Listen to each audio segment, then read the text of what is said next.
Unfortunately, it does happen. It is not the norm, you know. It is, but we try and do our best to calm situations down, and that's what we were doing here. You know, he started to become a little agitated, and we were trying to get him to an area where he had a chance to calm down, and so it wouldn't escalate to something else. So it happens at times, but it's not the norm. Sure.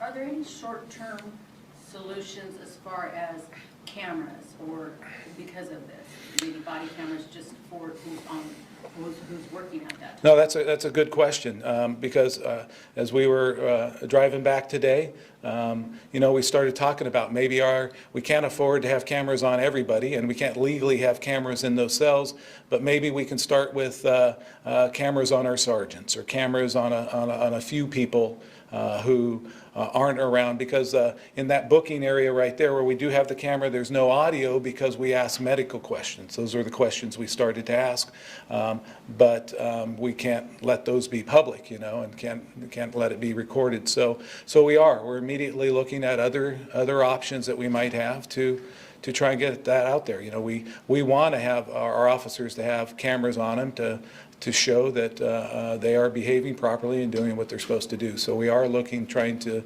see if we can do something immediately that we can afford, and to try and help us along those lines. Chief, can I ask you if you can answer this? What precipitated your officers to arrive at Basil's in the first place? Captain, actually, but thank you for that, I appreciate it. I'm not sure the chief would, but, on Sunday, December 1st, around 11 p.m., Stockton PD received a phone call of a female passed out inside a vehicle in front of Basil's, which is in the 2300 block of Grand Canal. Our SPD officers arrived and contacted Mr. Servin and an adult female inside the vehicle. An initial review of our officers' body-worn camera footage shows that both subjects were highly intoxicated and had no apparent visible injuries. Both were later transported to San Joaquin County Jail, where they were booked for public intoxication and turned over to San Joaquin County correctional officers. The initial review of our body-worn camera shows that there was no apparent force used by our officers during the contact of Mr. Servin. Were they sitting in the vehicle at the time like he alleges they were? Yes. Was he in the passenger side and she in the driver's side? The investigation will reveal all that. If they were highly intoxicated like that, how come a blood alcohol test wasn't done? For just drunk in public, a blood alcohol test is not done. That's not a routine part for that type of arrest. Will that body cam footage be released? That'll something that we'll have to determine after the protocol investigation. Have you guys heard of any legal action from Mr. Servin against the Sheriff's Department? You know, we were contacted today by an attorney stating that he is representing the subject, so that's the first we've heard of it. Okay. Have you talked to Mr. Servin? We attempted that evening to get a statement from him, which he refused to give at that time, so I have not spoken to him. Sheriff, I also have a question. So you said he initially became verbally combative and not answering those medical questions. Is he legally obligated to have to answer those, or does he have that right to remain silent? Well, everybody has the right to remain silent. We can't make people talk, you know. But we do that to make sure that they're safe in our jail, and that the other people are safe in our jail. There are a lot of communicable diseases out there that we deal with, and so we ask these questions to see if they need a nurse to come check them out. And depending on the answer to those questions, a lot of times bookings are refused, and they're sent over to the jail, and they get medical care that we pay for before they're allowed to be booked. So they're very important. They're required by law that we ask these questions. And usually the only time people refuse to answer those questions is when they're in a state of mind that they're upset or under the influence, and so that's why we try and give them some time away just to relax, maybe sleep it off a little bit, and then come back, and 99, if not 100% of the time, we end up getting the answer to the questions and get them the care they need if they need any, or eventually they end up just going out and sitting down and watching TV. But he's not required to. And so if you're not answering those questions, are you then automatically deemed being combative? No, not at all. But he would be then taken over to stay privately in a cell because we have the responsibility to protect everybody else who's already been booked. And if he's got a communicable disease that could infect people or our officers, we want to keep that separate because we're not doctors, we don't know. So, no, he wouldn't be deemed combative just because of that. Was the toxicology or BAC ever taken?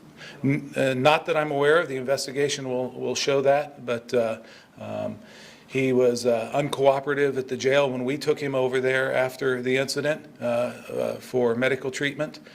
So he refused any service over there. So not that I'm aware of, but the investigation, they'll look into that and get the answer to that.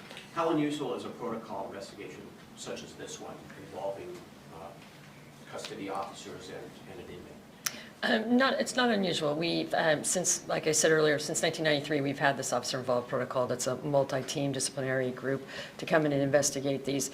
In the dialogue, in the protocol, a team can activate it and request, and then there's an evaluation and determination as to whether this was a case that warranted the protocol. It is a tremendous amount of resources and expense. And at that time, we'd make that determination, and then we either activate the protocol or we don't. And when the sheriff called and requested that we activate the protocol, we met and determined that it was time to engage in this conversation and move the process forward. So at that point, all Stockton Police Department, the Sheriff's Office, and myself entered into an agreement and understanding. Full cooperation was guaranteed by the Sheriff's Office. Trust and transparency was his #1 priority, and that where this case went, it would go. And that at the end of it, we would let the public know the results of our investigation.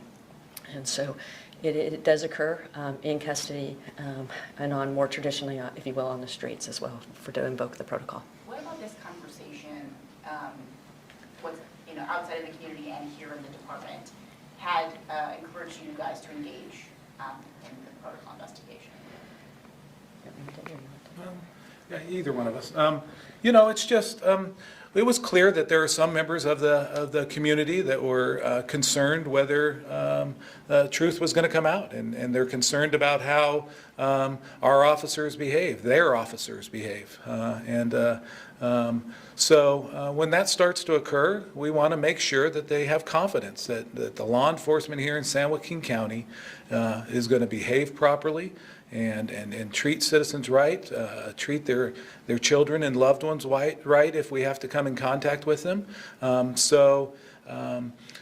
We just decide that the best way to do that is to get some fresh eyes on it and make sure that the truth comes out and people are comfortable with that. But most of the dialogue we were seeing on social media is mainly where it occurred.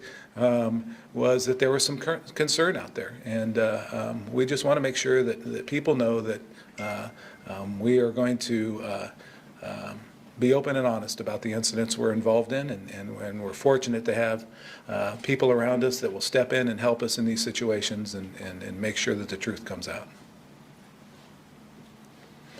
All right. Well, thank you all so much again for coming.